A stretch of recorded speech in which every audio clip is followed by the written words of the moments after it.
Welcome to episode 325 of the Thunder Underground podcast. Trent here. Jason can't join me this week. However, Jason was with me when we recorded our interview for this week with Erik Kluiber. This is Erik's third time on the podcast. Very excited to say that because Erik's always got some great stuff to say, and more importantly, this guy's a phenomenal guitarist. He is the guitarist for Vator. They have a great album out right now called Great Fear Rising that came out earlier this year. Erik's also known as being a member of Iron Knot, Gypsy Hawk, White Wizard, and much more. Hey, he even filled in for our buddies in Scattered Hamlet for a bit as well. So Erik's all over the place. So we're going to be talking to him here in just a bit to see what he and Vator has going on. They've got a tour coming up starting next week. So we're going to talk about all that. The first thing we need to talk about, even before we get into our sponsors, is that unfortunately we lost another member of the rock and roll community recently. This past week, Jeff LaBar of Cinderella passed away. These past few years, we've been losing a lot of people, but we shouldn't be losing guys that are 58 years old like Jeff. And less than 24 hours later, Gary Corbett passed away, who was the keyboard player for Cinderella in their live touring band. So, a huge blow to the Cinderella camp this past week, and a huge blow to, hey, people like me who just absolutely love Cinderella and that sound that Jeff was a huge part of. I, talked about it when I made a post about it on social media and said, Tom Kiefer always gets the praise when people are talking about Cinderella, which, the guy deserves praise because he's great, but Jeff deserves a ton of praise as well because that sound that Cinderella was known for, that just real raw, I always like to describe it as just a raw, sleazy, dirty rock and roll mixed with blues. And they perfected that sound, and they were like the best band of that era, mixing that 80s rock sound with a blues rock sound. Them and Tesla were the two bands that perfected that. And Jeff was a massive part of that with his guitar tone. And I can't stress enough that if for some reason you only know a couple singles from Cinderella, dig back through their stuff. If you just kind of blow off that genre of rock, I really think you'd be surprised when you dig into Cinderella's catalog and hear songs like Night Songs, Long Cold Winter, Bad Seamstress Blues, Sick for the Cure. I could just sit here and name, 50 songs because they don't have a song I don't like. But anyway, huge loss.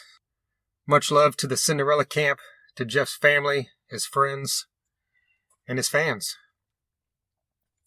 Speaking of that genre of rock, that could kind of lead us into our sponsors. And the big thing going on right now is this coming weekend, DEB Concerts presents a show at the Ideal Ballroom. And it's not just another show at the Ideal Ballroom. Unfortunately, it is the final rock show at the Ideal Ballroom. The Ideal Ballroom, Tom Green announced recently that they're shutting down here in August. August 14th, I believe, is the final day you can go to any of their venues. They also run the Unicorn Club in Enzo. So just get by there and check out Enzo if you haven't. It's a fun place to grab a drink. But most importantly, this Saturday night, July 24th, will be the farewell to the Ideal Ballroom, and it will also be Eddie Trunk's birthday bash. He'll be in town like he always is to host this show. And this isn't your standard show where you have a couple bands playing. This is a very unique event where we've got an all-star lineup performing throughout the night. This lineup will feature Brent Woods on guitar, that is Sebastian Bach's guitarist. It'll feature Glenn Sobel on drums, Alice Cooper's drummer, Michael Devon on bass, Whitesnake's bassist, and then we will have Sebastian Bach on vocals, we will have Stephen Pearcy on vocals, and we will have Phil Lewis on vocals. So you get out there, that means you're going to hear Youth Gone Wild, Monkey Business, I Remember You, Big Guns, 18 in Life, Round and Round, Wanted Man, Lay It Down, Back for More, I Want a Woman, Rip and Tear, Never Enough, Ballad of Jane, Sex Action. The list goes on and on. You're going to hear all the hits of LA Guns, Skid Row, and of course, Rat. So get out there and check this out one final time at the Ideal Barn. This does not mean the DB Concerts is not presenting shows anymore. It just means that, unfortunately, we're losing this amazing venue here in downtown Tulsa. So check out debconcerts.com for all the information on that show and anything else that they announce in the future. Currently, we've got Rocklahoma coming up on Labor Day weekend, and DB Concerts presents the Roadhouse stage at Rocklahoma. That'll feature acts like Puddle of Mud, John 5, George Lynch, and a ton more. So Bullet Boys will be out there as well. So check all that out if you're going to Rocklahoma. It's a huge stage. It's got a ton of stuff going on. So thank you to DB Concerts. We've also got Sunset Tattoo. It's a tattoo shop located in Tulsa, Oklahoma. Their tattoos are done good and proper. They're state licensed. Most importantly, they are mother approved. Jake Thompson does some awesome work. You can check out that work on their Facebook at Sunset Tattoo Tulsa, on their Instagram at Sunset Tattoo Tulsa. If you want to see some pictures, if you want to set up a time to talk about what work you need to get done, send them a message or give them a call. Set up a time to get in there and have a meeting and get some work done. I can speak from experience. I've had a tattoo done by Jake and I'm extremely happy with it. And I know several other people that have as well. Hell, Erik Kluiber might have. I don't know. I know that Gypsy Hawk played Jake Thompson's old venue, Downtown Lounge, on multiple occasions. So there's a possibility. I don't know. I should have asked Erik that before I started talking, right? I don't know. So anyway, Sunset Tattoo Tulsa. Give him a call and tell him you heard about him here. MedFarm is a dispensary located in Broken Arrow, Oklahoma. They're right off Highway 51. You can't miss them. They've got a drive-through, which is a really cool thing for a dispensary. You can call ahead, text ahead, email ahead, place your order. So all you got to do is pull through that drive-through and be on your way.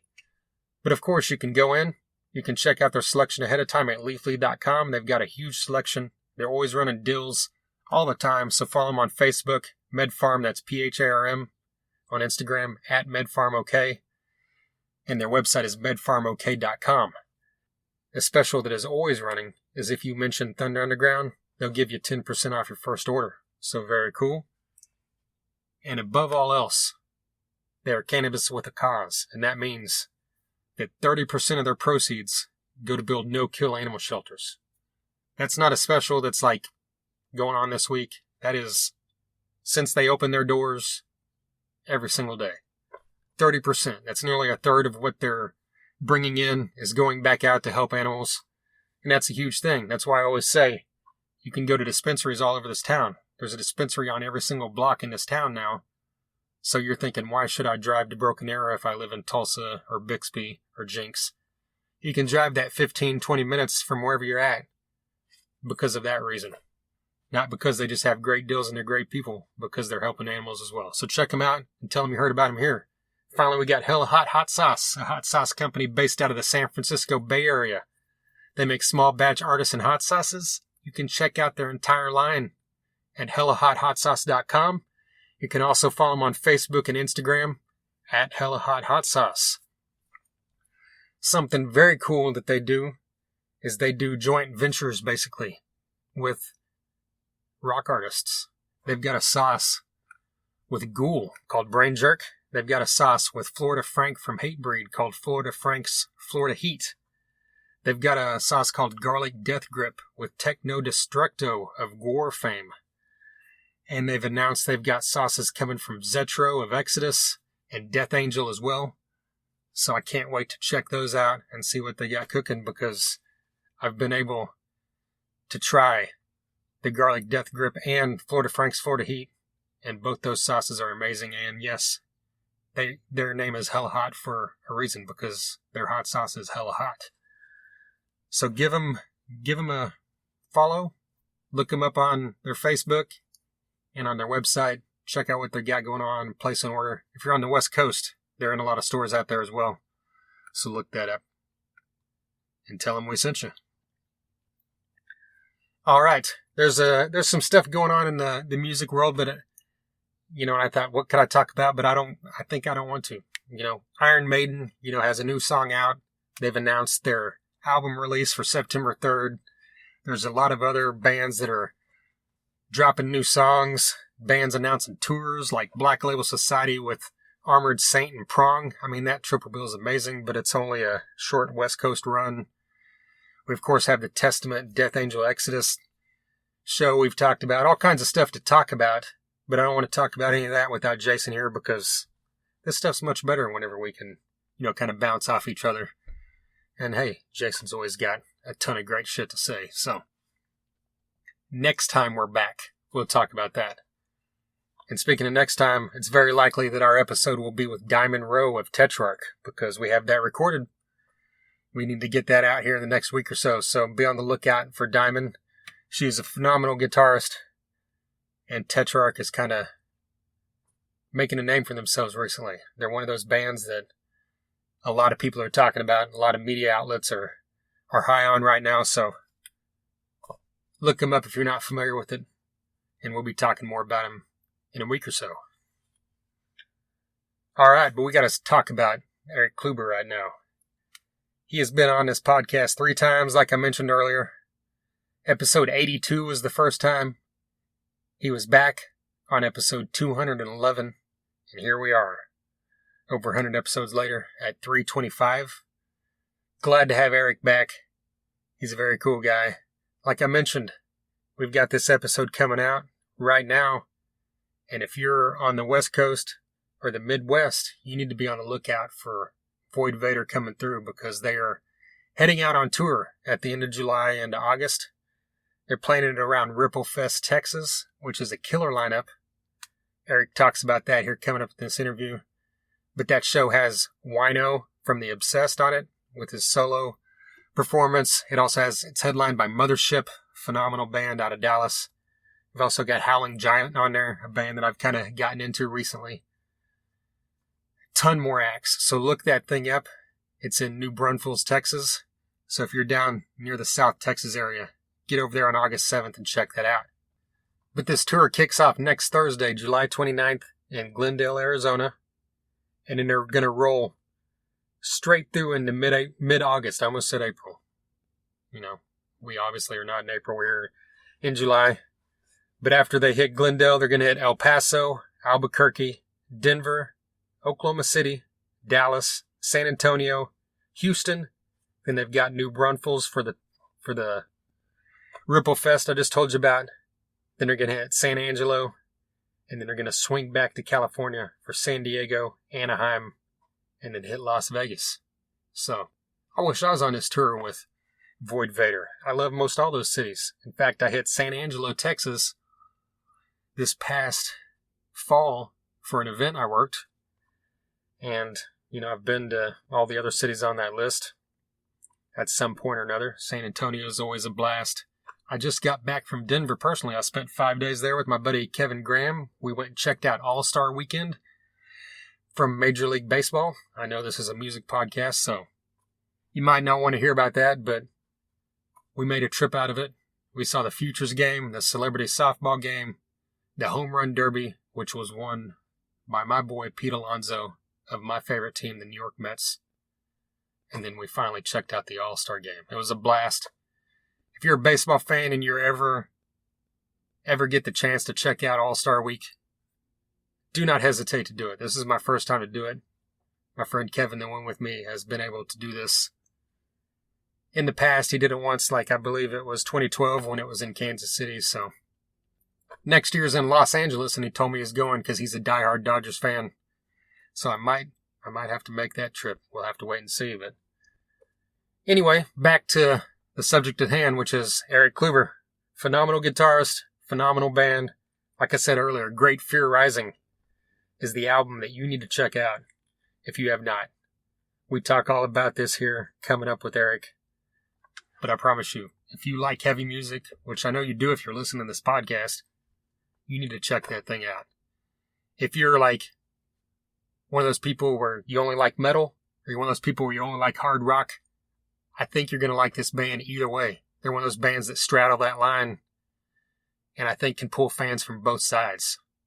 I would definitely say they're a metal band, but they've got a lot of melody and great vocals, obviously phenomenal guitar work, and great rhythm section as well. So I believe it's time for me to stop rambling about it. Let's let Erik talk about it. Here's Erik Kluiber, Avoid Vator.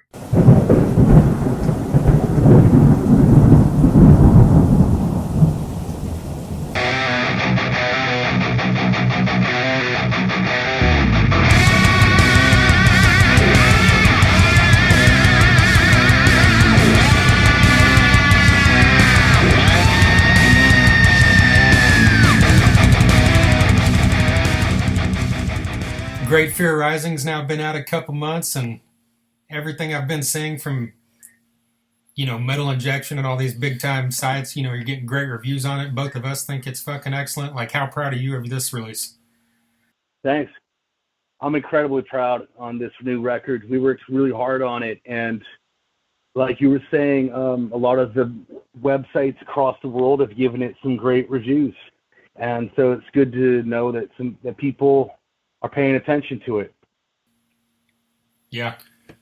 It's what do you think?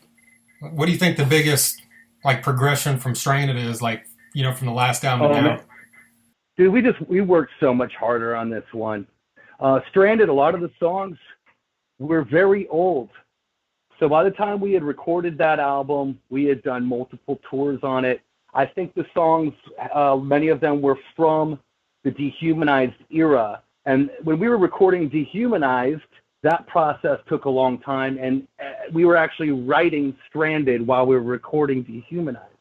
So by the time it came out, especially in its true form on Ripple Music, it was pretty old, and the band had done much more since.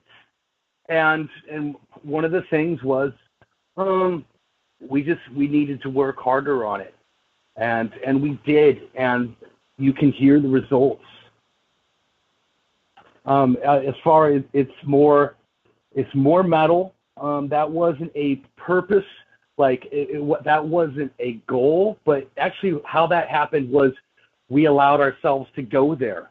Where the band was when it first started was a lot more of a radio format, and we wanted to keep things very simple and to the point.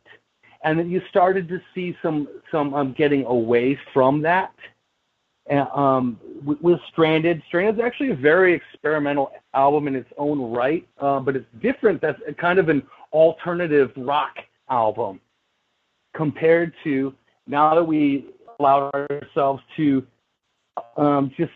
just go there. If it was heading there, continue down the river till it ends.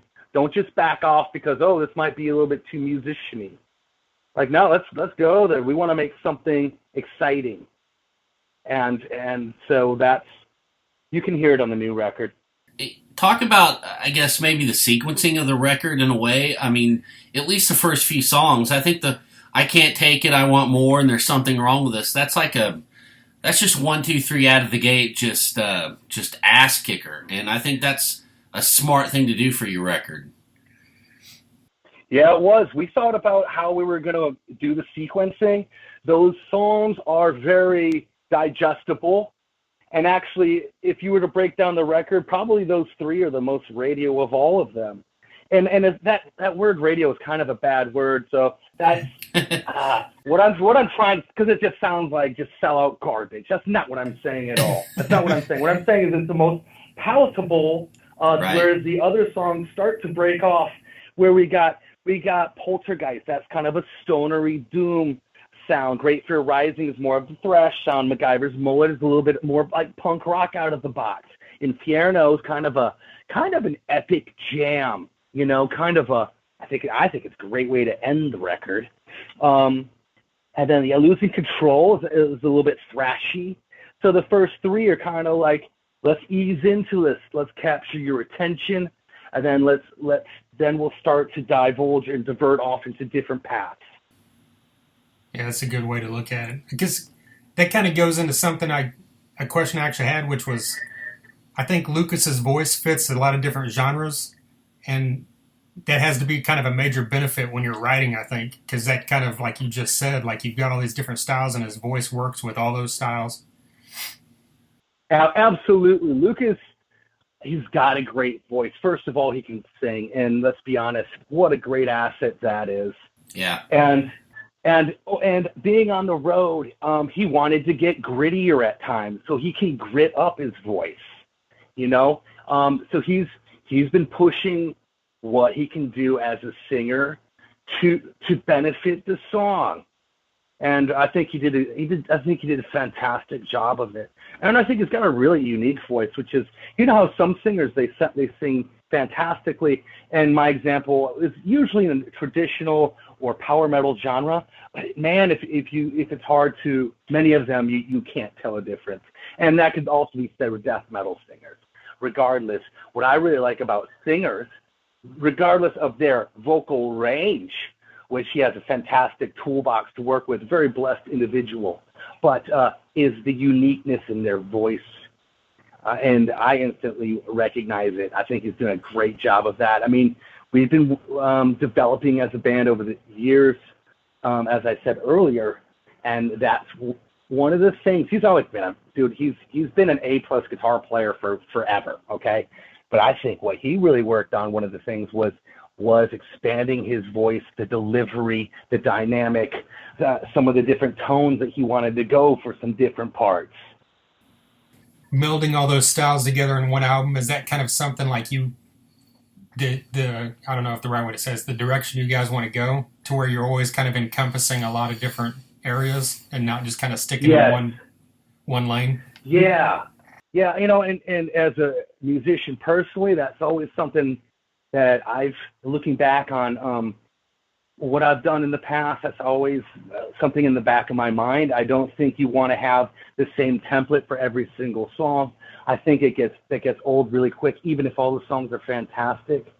I think having different subgenres within the hard rock genre, which there are many, I think if you can do that, I think that's a bonus.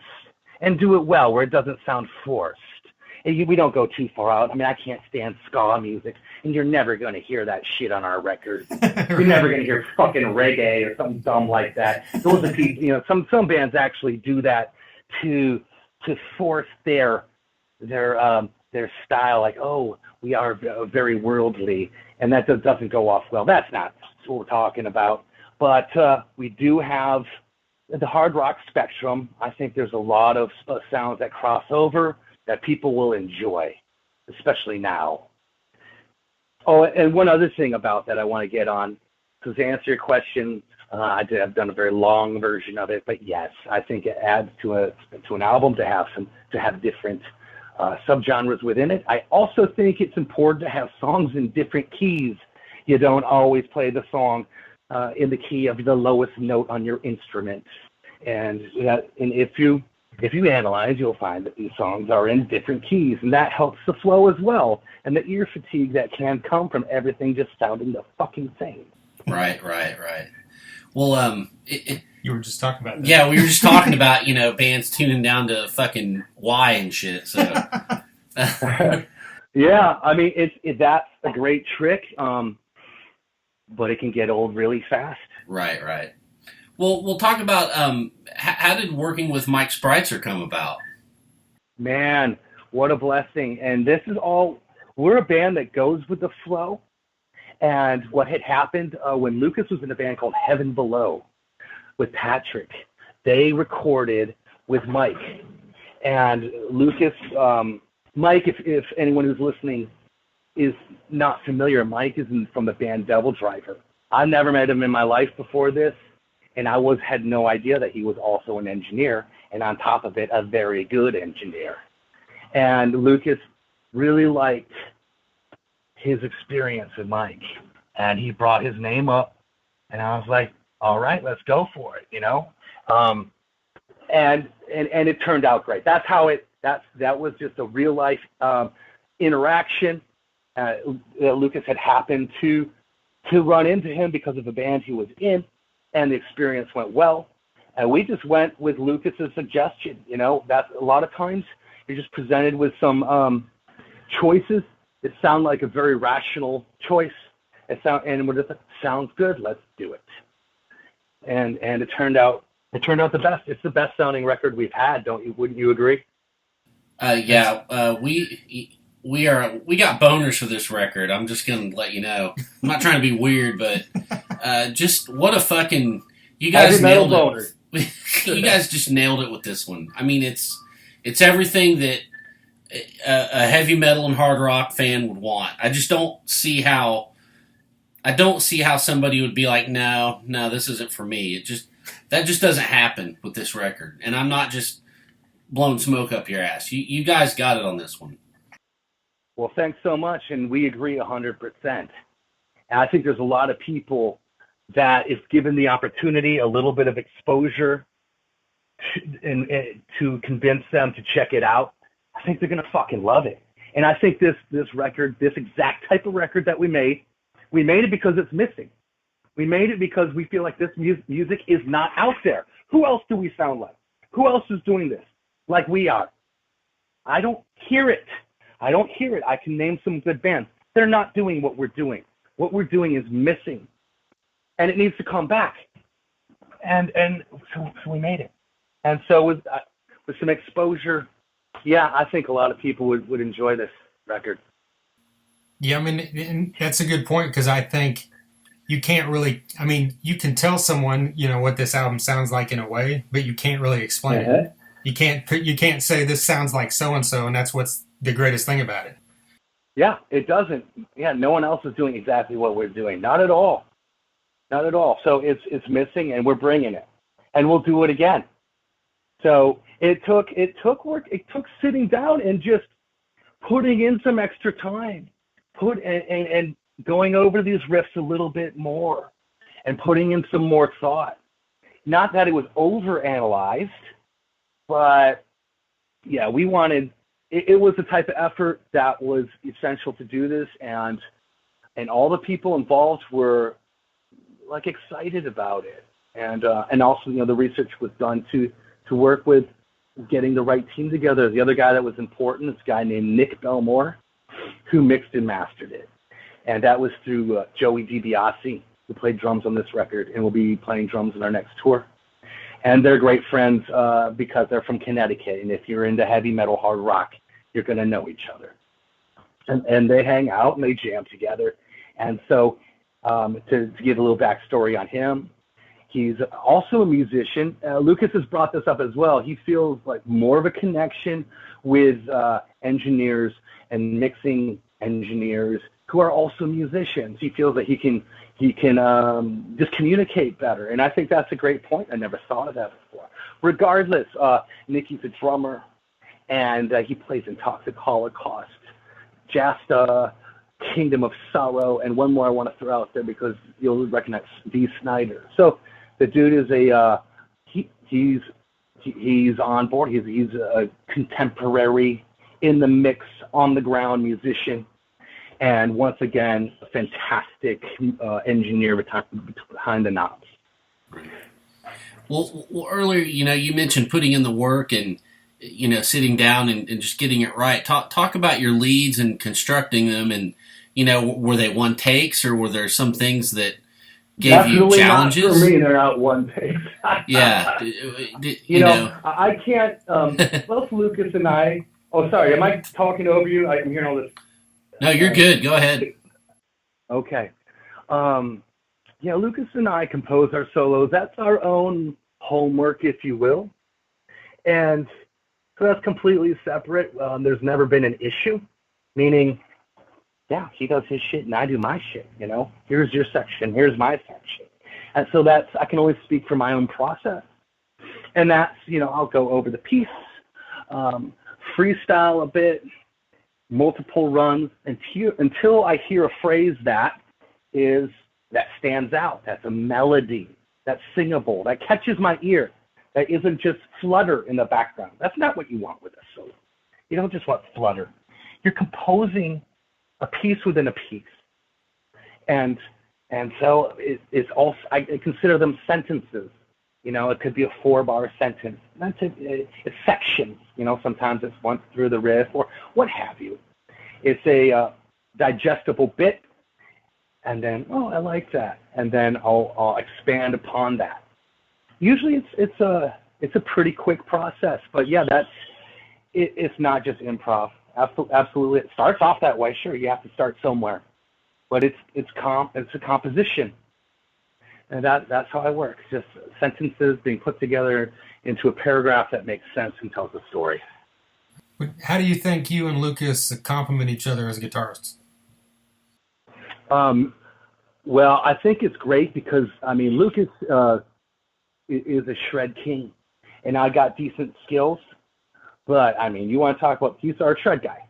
There's no question. And I have...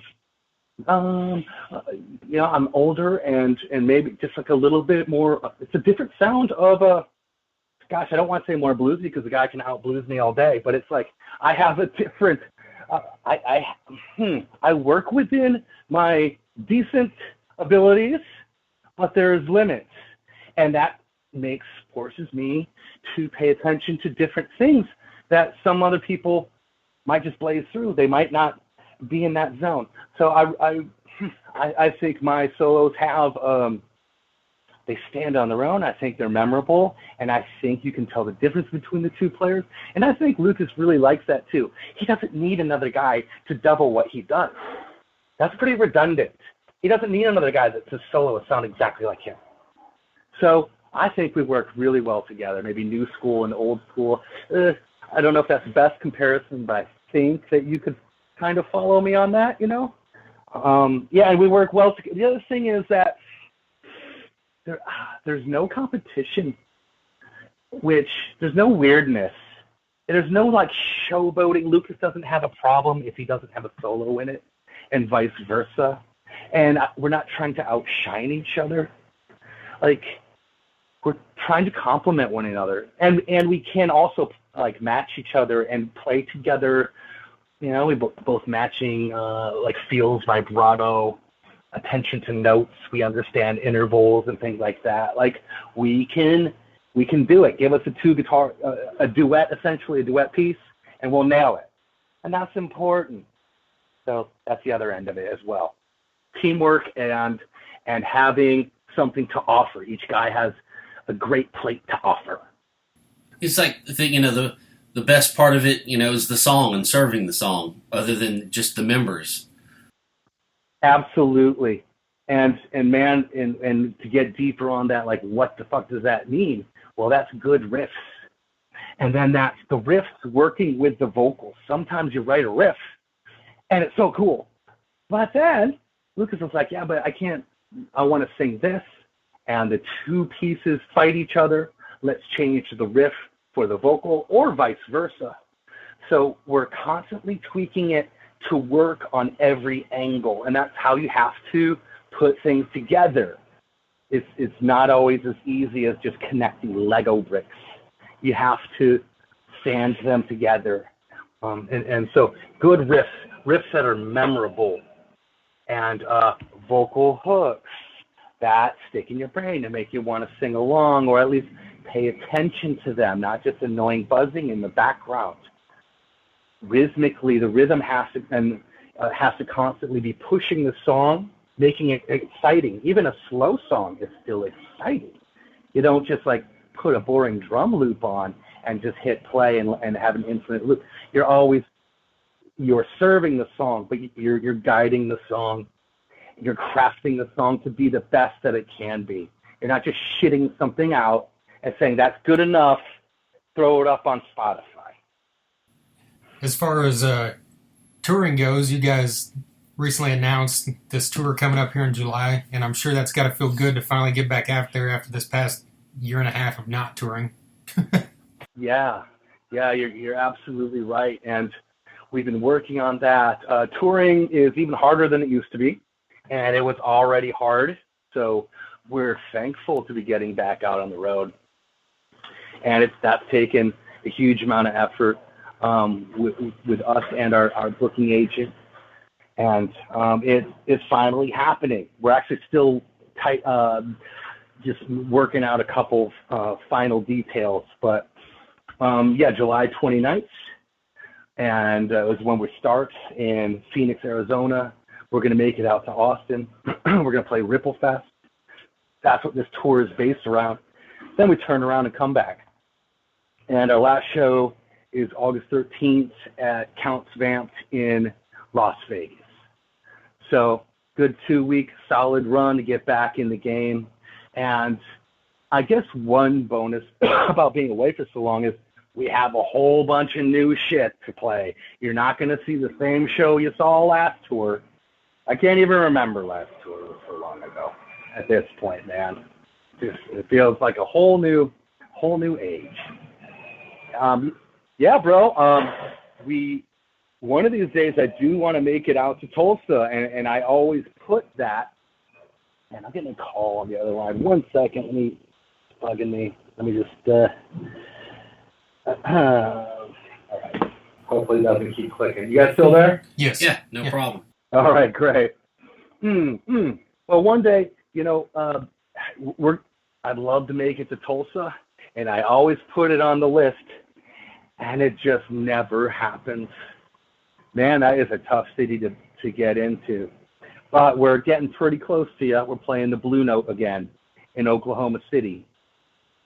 So that is on, take a look, where is that? That's on the 3rd of August, which I think is a Tuesday, Blue Note Lounge.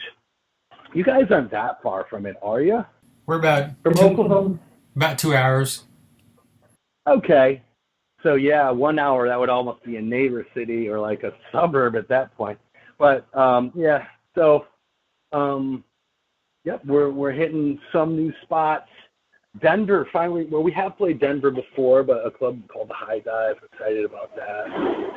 Oh, well, you know what? I don't want to bore everybody with the details. Just look it up on one of our sites. Well, you mentioned Ripple Fest, and like, I'm really going to try to make it to that just because that lineup is so stellar. I think so. I think it's worth flying out to. I mean, you guys are so close, you could drive down. But man, we're thinking about it, dude. That's a plane ticket worthy. Yeah. Have you played with any of the bands on the bill before, or would that be a first time with all of them? Or? Mostly first time. There's quite a few bands. I don't have it right in front of me, but when I'm thinking of the bands, it's gonna be a first time for everyone I can think of, and that's really cool, man. I'm excited to play it. I'm excited to go hang out there, and just breathe in the ambiance and the vibe and have a good time. Yeah, absolutely. It's exciting real quick, it's exciting for Ripple as well. I think it's a cool move. Dude, man, it's fucking chaos outside my window. Let me shut this fucking window. It's Hollywood for you, right? Man. Oh, yeah, that's a little bit better. But I think it's also a big, important showcase for Ripple itself. And I've just been really happy working with them, and it's exciting to see what they're doing and be part of, like, have this. As far as I know, this is the first Ripple Fest, period. That's also pretty, that's a nice memory, a little check mark. Yeah. Shifting gears a little bit, wanted to mention the Tie Your Mother Down cover. How did that come about? And, how was it of all the Queen songs? Was it that one to take on? Okay. I think that's going to take us all the way back to 2018, right? Or was it 17? Man, yeah, so the years are just starting to they're just starting to blend into each other. Okay, regardless, we were going out on the road, and I think a tour before that, we had done Wasp, Blind in Texas, and we wanted, it was a fun addition to the show, and we wanted to do another song. And the Queen movie was out, and the tour was happening in the same time. I think everybody had watched it, or it had come up in conversation, and one of their rocking tunes is Tie Your Mother Down. Definitely. And And Lucas has always been a fan of Queen. Me, not so much. Got to be honest. Not that I hate them. I'm just, heard of them. Right. But I remember Wayne's World. That was my introduction to him. Regardless, no, but he was a big fan. He's like, they do this version at Live Aid, I believe. That's really good. And so that's why it has the big intro, which is the exact intro that they did for that song at Live Aid, if you check it out. As far as recording it, when we were talking to Ripple after that tour about the possibility of working together and what we could do, and ultimately we re-released Stranded with more songs. Stranded was out as an EP with 6 songs and actually a different mix altogether. And so we went back and recorded more material. We actually recorded 4 more songs, and only 2 were added to the record, which I was like, I think that's a kind of a waste. What are we going to do with the others? But it turned out great because somehow, I don't know if Todd put it together or one of his friends in Germany, because he worked with another label, which I don't know the name of it at the moment, but they wanted to put out covering Queen, and it was us. I mean, it ended up being us and Moss Generator. And we had this song sitting around in the vault. How perfect. And it turned out great. I mean, we recorded with so many different people. But it turned out cool. I mean, you guys brought it up. You must like it. Yeah, we dug it for sure. And one of the other reasons, I mean, it got a great response on that particular tour. So, and it was fresh. I think we were coming off the tour, and before Herman moved to London, actually. I mean, we're always under the gun, but yeah, we wanted to get in the studio. Let's get some recorded Monster, Everything Sucks. Those 2 songs ended up on the 8 song release of Stranded, and then Nitrous, which is a Dick Dale cover, which we still play that one all the time. Actually, we still play Tie Your Mother Down too. But and those 4 songs, we recorded those 4 tunes. So for that. Well, last time we had you on, we were talking about No Legacy because it had just been out recently. So, like, now that we're a couple years removed from that, are you having any consideration of doing another one? I put that on hold because Void Vator just constantly took over. There's always something to be focusing on. I was proud to release that, and I might do it in the future. What I've done with No Legacy, which is my label, if you will, is I released Stranded on cassette because a lot of people kept asking us, hey, like the CD, like the vinyl, but I'm a cassette guy. I know it's weird, but it's fun, and I'm just rebuilding my cassette collection. And I was like, you know what, fuck, I'm just going to release a limited run of that. So I did 250 hand-numbered copies of Stranded. And that turned out really well because what you focus on is the authentic cassette tape packaging back in the day, the 5-panel J card, and how we're going to arrange the lyrics and make it all work because it's a bit tricky on a confined space such as a cassette. It's like an artistic project. We had a lot of fun. My graphic designer, Ryan Bartlett, who has worked with Void Vator for many, many years. And I'm doing the same thing with Great Fear Rising. And I'm waiting on the new shipment. Obviously, the CD and the LP came out, a couple months ago at this point. But the cassette tape, man, it's funny how so many of the pieces are sold out for manufacturing. I'm talking about actually the presses themselves have been overwhelmed recently, which is kind of fun, but or interesting. One way or another, we're going to have them done before the upcoming tour. So same thing, 250 copies, hand numbered. It's collector's items, it's like, it's a niche. If you're into it, you're into it. Some people actually they almost get offended at me. Like, why would you do that?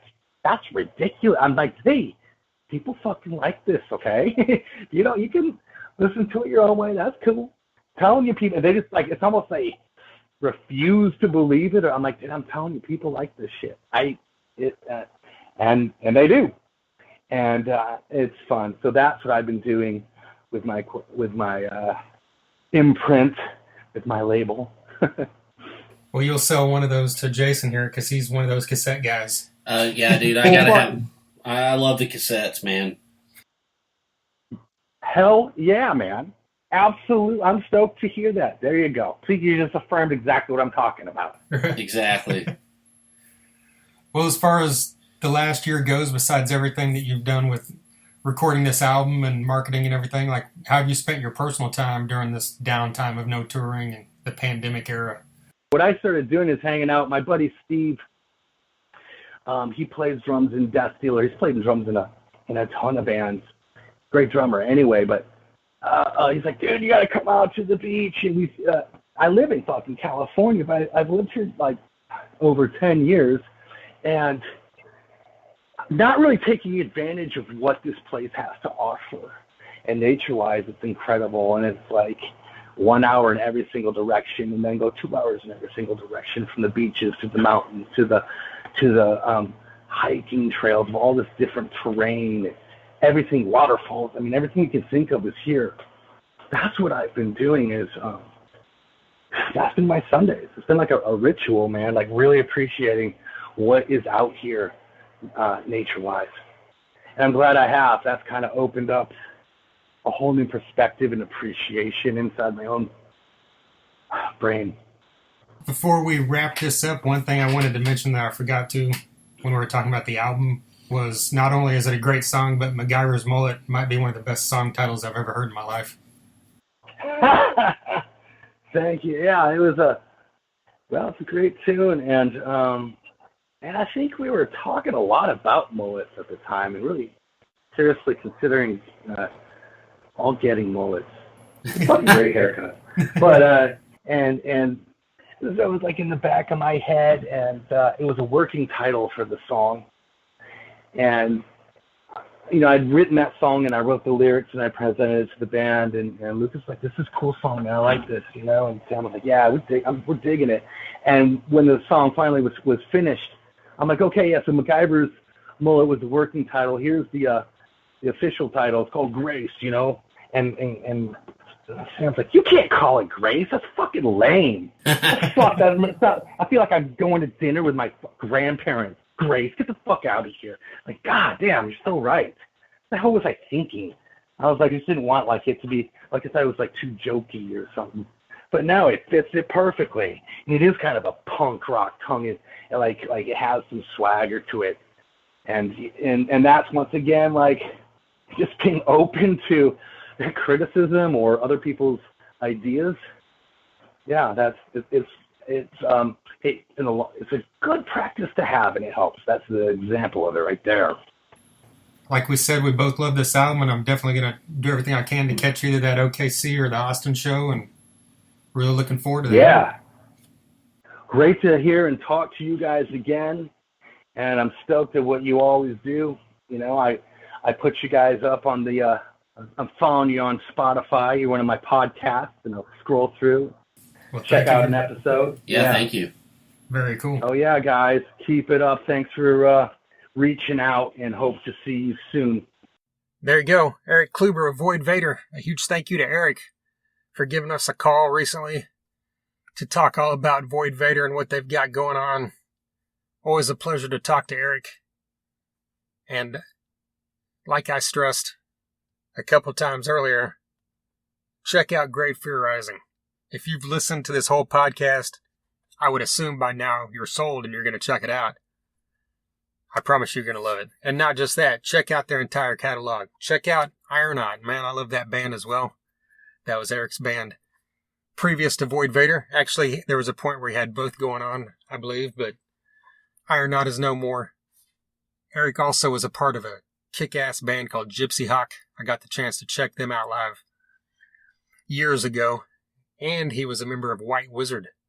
And I saw White Wizard at one point about a decade ago, around the time that he was in the band, but I don't think I've ever asked him I need to look up the date of the show I saw and ask him if he was in the band at that point. But regardless, Void Vator, you now know.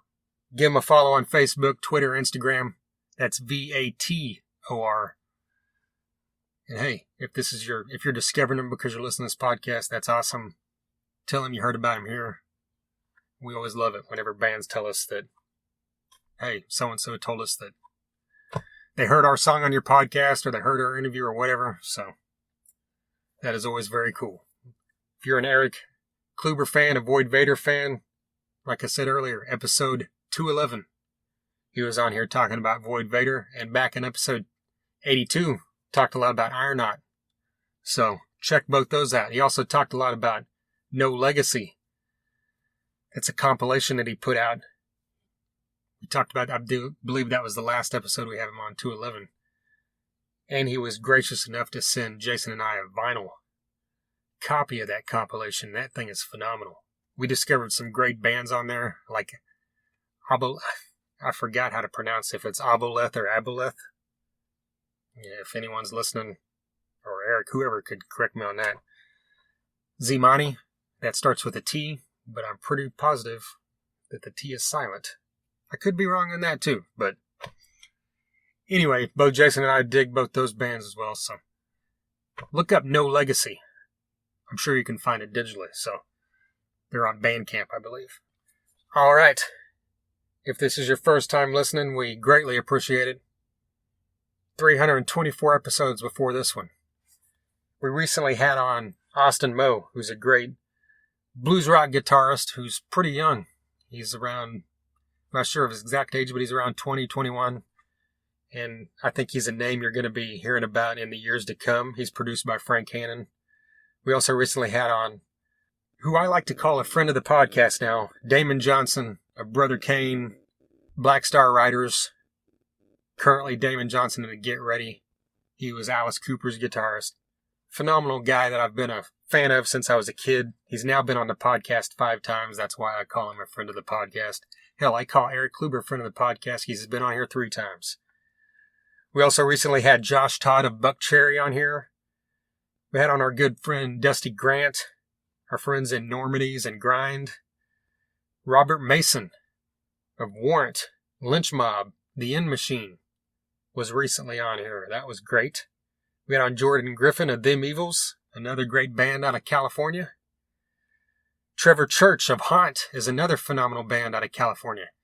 And hey, there's something that I believe Jason and I talked about after we spoke with Erik Kluiber.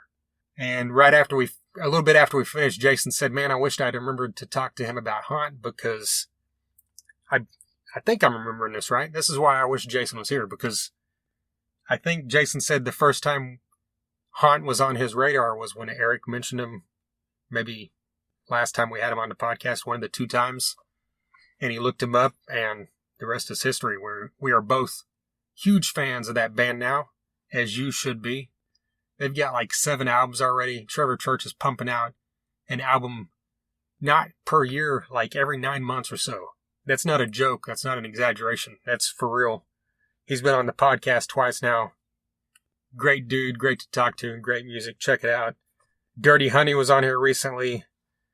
Bound by Years, Brian Wheat of Tesla. Wayne Lozenak of Hatebreed. We had on Fred from Creator. Fred Leclerc from Creator, formerly of Dragon Force. Man, we had on Matthew Nelson of Nelson last fall. How cool is that? And I know some of you might be rolling your eyes, but man, I do not care if you're rolling your eyes right now.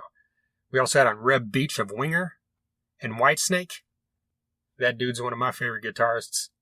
We had on Michael Stahn of Dark Tranquility, the godfather of melodic death metal. See, that's what I'm talking about. We go from Nelson to melodic death metal and everything in between. So, dig through there.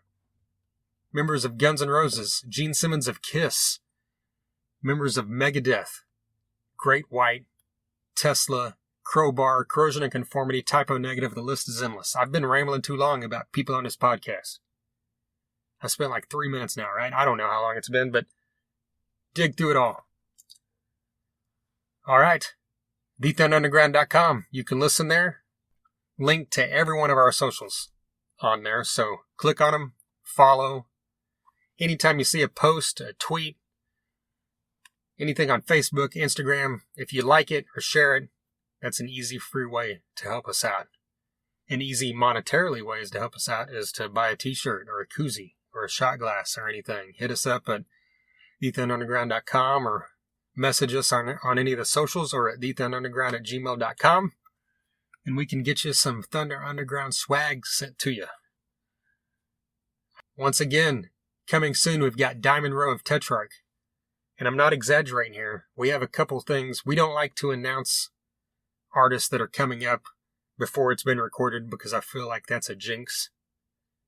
We had a very major artist scheduled a couple days ago, and I didn't post about it or talk about it on the podcast, but I told 3 or 4 people. And then it fell through. And I mean, it's rescheduled, but it fell through for that day, so I feel like I shouldn't have told people. So there you go. I'm not going to tell you, but we have 2 things scheduled with some pretty big names, and we have another couple big names that we're working on right now as well. So be on the lookout for all that. Follow us wherever you're listening to this right now. Subscribe or follow so you don't miss any of those future episodes. And send us your feedback at thethunderunderground@gmail.com or wherever you're listening. Post, like, comment, all that great shit. All right. Once again, a massive thank you to Erik Kluiber for joining us once again. A huge thank you to DEB Concerts, Med Farm, Hella Hot Hot Sauce, and the Mighty Sunset Tattoo. And until next time. Thunder Underground, y'all.